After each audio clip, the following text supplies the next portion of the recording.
Hello, friend. I'm so happy you are here with us for this special Enneagram and marriage episode. Today, we're talking about how to map your spouse's pleasure languages and sensory preferences in the bedroom. This is part of our summer sizzle series.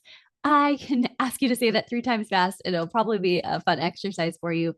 Or you can just stay here, listen, take a deep breath, and get ready to hopefully bring some fun into your bedroom this summer together as a couple. I know that as much as I love a good self preservation exercise, and we're actually talking about the instincts over on the other side of the pod today, on the deeper dive pod, where we're talking about self pres, sexual, and social. Right here this summer, the sexual center, that part of marriage is the focus for a little while, because I know this is the part that's often lacking in talking about Christian marriages, or even if you're not a Christian, you're a person who's exploring faith or doesn't share that faith value. You also need help in your marriage in this arena. So today you've come to the right place. We're talking about this and how you can understand one another's pleasured desires more, just like the 5 love languages or Trudy's 7 love styles. So do we need to look at who you are and what makes you feel good. And as you walk through some types today with me, as I talk about different ways you can start to explore and ask each other about pleasure, don't forget to come back to the last few episodes on this as well, where we've been talking about initiation styles, response styles, and even some nuances within the types. So, really fun to have a chance for you and your partner to talk. And I want to remind you that after we go through the types today, make sure you stay for the pleasure mapping exercise, where I give you a few questions where you can ask each other. And if you're just looking for even more tools and take homes, this is the time of year when the dating divas are putting out their awesome summer pack of 26 marriage research specialists getting together to give you all kinds of resources for your marriage for only $35. So that's in the show notes. That will dissolve after this week. If you're listening live, we're in that later part of July 2025. Make sure you grab it now while you can in the show notes for some actual take home. But for now, like I said, take a deep breath, get centered, and remember first and foremost that when you're trying to do marriage work with your partner, if you don't have the foundation of safety, security, authentic acceptance for who they are, and you're just trying to change them, they're never going to respond to you with healthy pleasure orientation. They're going to feel like they're bottled up. They're not going to feel genuine. They're going to dissociate. They're going to feel like they're not present with you and you're not present with them. So the first thing you need to do is make sure that you and your spouse know you're just beloved, that you just know you adore them, and you're still trying to learn more about them, but they are completely accepted by you, even as you see them with their unique sensory needs and pleasure preferences, energy patterns, all of that. So that is the first and best and only way to start as a primer. This is the foreplay you need, trust me. But this will mean, of course, keep in mind that if your type 1 says, I need to have these conditions, that you listen with care and you don't judge. And if your 5 says, I need energy to curate before we can have connection, or if your 8 says, I need something to be more playful, that you listen and you also love them even with their preferences, as well as hopefully they will do the same for you, so that the two of you can still learn and grow, right? You can teach an old dog new tricks. Not that any of your dogs or me either, but you get my point. We are able to grow and learn, and actually do have an old dog in my home, and he learned most of the things he knows how to do way later in life. So I can vouch for that actually being a reality too. So I'm just coming home from my crazy summer and happy to be home, happy to be at rest, and happy to get to walk into these sensory pleasure languages with you guys to give you these tools. So we're going to talk with the about the visual people first, and you're going to be surprised to hear who I'm referring to when I talk about these 3 types first. I'm talking about the 1s, 4s, and the 7s. And yes, I've included the 7s. I'll explain why. You're not surprised by the 1 or 4 probably, but all 3 of these types do enjoy a good visual connection. And what I mean by that is, of course, with our 1s, we know the way they experience pleasure is often through visual beauty, through order, through seeing things as clean sheets, beautiful lighting, organized spaces. And when the environment feels right to them, they can relax into more spontaneity and pleasure. We said this last time too. You can't rush a 1. You have to make sure that they are feeling safe, sacred in these visual ways, so that they can participate in their I cannot help but see anything that feels out of order. And it doesn't mean they don't have work to do. But remember, I said loving people right where they are is just knowing this is something about them. Like I have ones who have seen my office when I used to have a physical office more, and they'd be like, I still have a physical office, but I don't go as much. And they're like, oh, I see that. Can you please shut your drawer? That's just distracting. And so just knowing that this is part of who they are and their pleasure and sensory matters. So allowing yourself to notice that aesthetic is so beautiful. Now, for a 4, you're going to see the visual romance is what is craved. So, whether it's gothic style or candlelight with beautiful lingerie or romantic setting to spark the pleasure language, you're going to want to curate a little more dynamically. And again, your 4s need to know you're beloved even without all that, but you are allowed to show them how special they are and to make a beautiful story together where you curate this visual perception. Maybe it's, like I said, as simple as queuing up some candles or allowing for something that you've not experienced or tried before with a lotion, but there's something different. And that's what 4s love, is that different. Now, with a 7, it's really going to be about exploring and novelty. And it doesn't mean that you can't enjoy sameness or routines sometimes. It's just when you're thinking about the pleasure center for a 7, the feeling of a new experience is always attractive to a 7. So even if they're like, hey, I'm not super adventurous, but a new position maybe, or a new place to explore on just where we're in a different space. That could be that you're on a vacation or you're allowing yourself a moment to make out in the back of your car. I don't know what it'll be, but it needs to have an element of we're not always at the same restaurant on a Friday night trope that we always give the same flowers. We're always doing the exact same thing, because a 7 will feel icky about that. And so we don't want the ick to come into your bedroom. We want you to feel that sense of purpose, of joy, of pleasure, and healthy sensation. But again, these are just themes, and you don't want to not check in with your partner to see if they're true, because sometimes we say, oh, I'm the counter type, or I'm not really like a 1 here. I'm like a 2 here. So keep listening for the other types so you can, more importantly than any type, give your spouse your nuances. So let's talk about the touch centered types. And these are going to largely be our 8s, 9s, and 2s. And of course, again, visual touch, important to everybody. But here I'm focusing in on how important touch is to 8s, 9s, and 2s.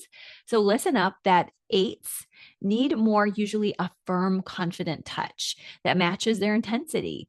Their pleasure language is strong hands, passionate kisses, touches that communicate desire, strength of passion, and don't feel like you're not giving them a lot. If they feel like you're barely in it, they're going to feel insulted. If they feel like you're saving all your energy for something else, they're going to feel like I'm not priority to you, and that stinks.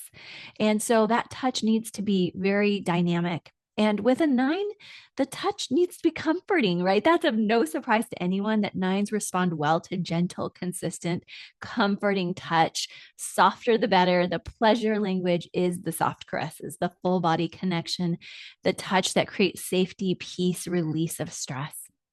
Beautiful gift to give to your 9, or if you are a 9, you know this, and you might even add in comfy blankets to the mix, comfy outfits, softness.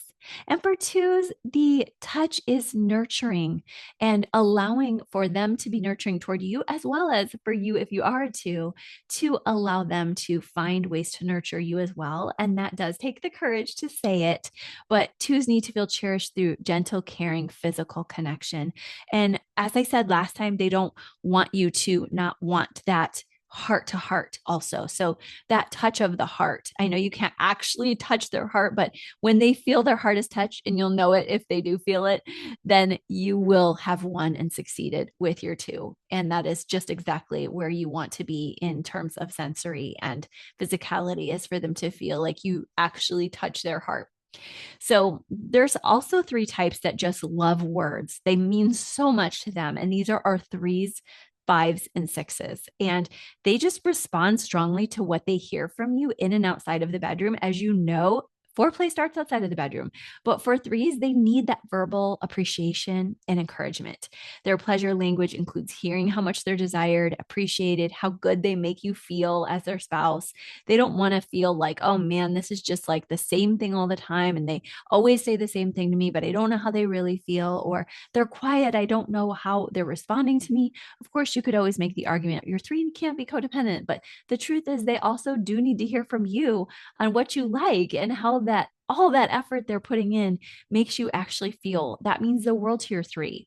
For your five, they may and often do prefer quiet connection, not saying as much, as opposed to like constant dialogue, but they also really appreciate a well-placed word or phrase, as I'm sure fives listening can attest to, and less chatter, more intentional, non-small talky communication about desire and appreciation goes a long way, especially when they're feeling triggered in their competency. It just heals.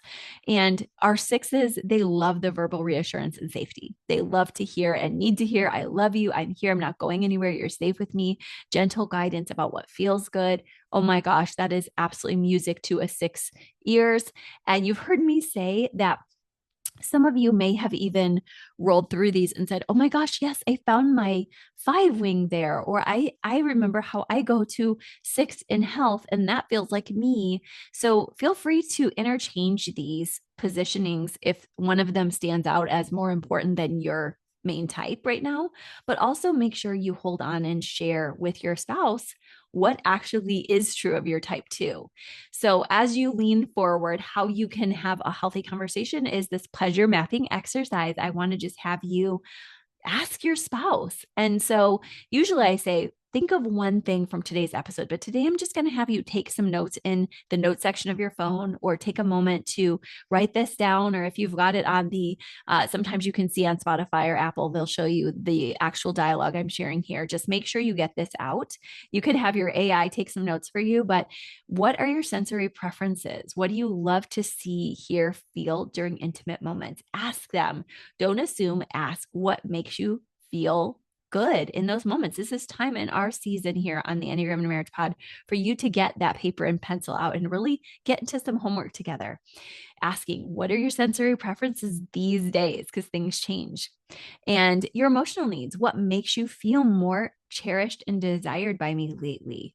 And sometimes I have to do these things too, where I'm just like, okay, I think Wes would really appreciate if I'd get up with him and make him breakfast again. And I really would appreciate the quiet time after he leaves before everything huge starts in my day. And just kind of reevaluate, like I'm going to do that for a couple of days and build us back up. And then maybe that's just for a couple of days, but it's a really good reset. Ask your spouse, what could they use? Could they use a really good date with you? Could they use a really nice time where you take my monthly or weekly meeting framework and you really get to talk through a conflict? Ask them their emotional needs right now and step into that. Energy patterns. When do you feel like connecting lately? Is it morning? Is it afternoon? Is it evening? And also enter that world of environment again, just not critically in a bad way, but in a good way, to look at your bedroom space and see what's stressing you out. I know we were on the way home from vacation and Wes wrote this huge list out and he said, I want to get this stuff in our bedroom that's in our bedroom that feels messy to me. And I'm like, oh my gosh, I feel so neat when all my clothes are put away and the bed is made. Like, I feel like that's a win. But of course, that would feel even better if all those other things were put away too. And it was really good for me to hear that he goes, that really matters to me for environment. This did not come as a surprise to any of us with him being a one, but still, it was good for me to hear. And pleasure appreciation. How do you like to be appreciated during and after intimate connection? And some of you are going to say, right now in these days, I'm just grateful for this time together. I'm tired afterwards. Others of you are going to say, I want to be held. Others of you are going to say, I would love to stay and linger and watch a movie before we fall asleep. So talk to each other about this pleasure mapping and get back on board with the sensory preferences of each of you. And just for the next week, focus in on your partner's pleasure language intentionally. Your spouse, if they're visual, create some beauty. If they're auditory, use your words. If they need emotional connection, start there. And if they need their energy, respect that, honor that. This is your partner in life. We don't want them energy less. So I hope this has been helpful. do not forget to love yourself too. You know that you always want to take good care of yourself with your health rhythms. I am back in my Pure Bar after a trip. I've been 3 times. I think I'm finally back in. It always hurts at the beginning, but I'm back and it feels good to be, yes, vacationed all the while eating. We are back in the regular life pattern. And some of you are just coming off of a vacation or a camping trip too. And you know what I'm talking about. You've got to have the regular rhythms and the adventures both. But don't forget, for that extra help, extra encouragement, the Dating Divas bundle will be dissolving after this week. So make sure you take advantage of that too. About a week left, and it is in the show notes for you, my friend. Thank you so much for being here with me today. I will talk to you soon.